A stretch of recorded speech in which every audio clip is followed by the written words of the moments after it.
ఏది అయినా ట్రై చెయ్యి ఆచి చికెన్ మసాలా. ఆచి చికెన్ మసాలా. ముందున్నదంతా మంచి కాలమే, తానిక అన్స్టాపబుల్ అంటున్నారు కవిత. కొత్త పార్టీ పెట్టడమే కాదు, ఉన్న పార్టీలకు సరికొత్త షాక్లిస్తానని చెప్తున్నారు. ఇంతకు కవిత వ్యూహం ఏమిటి?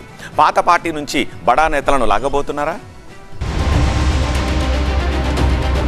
ఢిల్లీ లిక్కర్ స్కామ్ కేసులో క్లీన్ చిట్. కల్వకుంట్ల కవిత రాజకీయ భవిష్యత్తుకు కొత్త ఊపిరిలూదింది.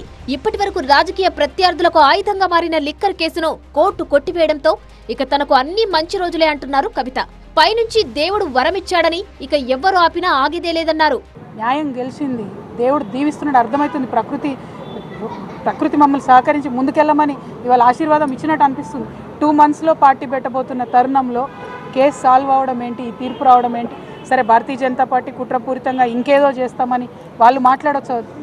నేను ఒకటే నమ్ముతున్నా, తప్పు చేయలేదు, న్యాయం నా పక్షాన ఉంటుంది, ఖచ్చితంగా నిలుస్తాం, ప్రజల పక్షాన్ని నిలబడతాం, కొట్లాడతాం. లిక్కర్ కేసు నుండి బయటపడడంతో కవితకు ఉన్న ప్రధాన రాజకీయ అడ్డంకి తొలగిపోయింది. పార్టీ ఏర్పాటు సన్నాహాల్లో ఉన్న కవిత ఆ పనులను మరింత వేగవంతం చేశారు. మరో 2 నెలల్లో పార్టీ పెడతానని స్పష్టం చేసిన కవిత పార్టీ పెట్టడమే కాదు, ఆ తర్వాత షాక్లు కూడా ఉంటాయని హింట్ ఇచ్చారు.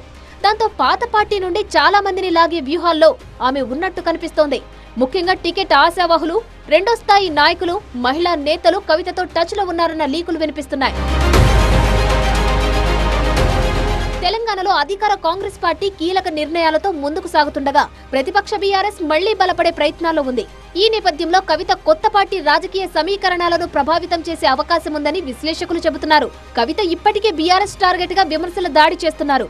జిల్లాల పర్యటనలో కూడా కాంగ్రెస్ కంటే బీఆర్ఎస్ ఎమ్మెల్యేలు, మాజీ మంత్రులనే టార్గెట్ చేసి చర్చకు దారితీస్తున్నారు.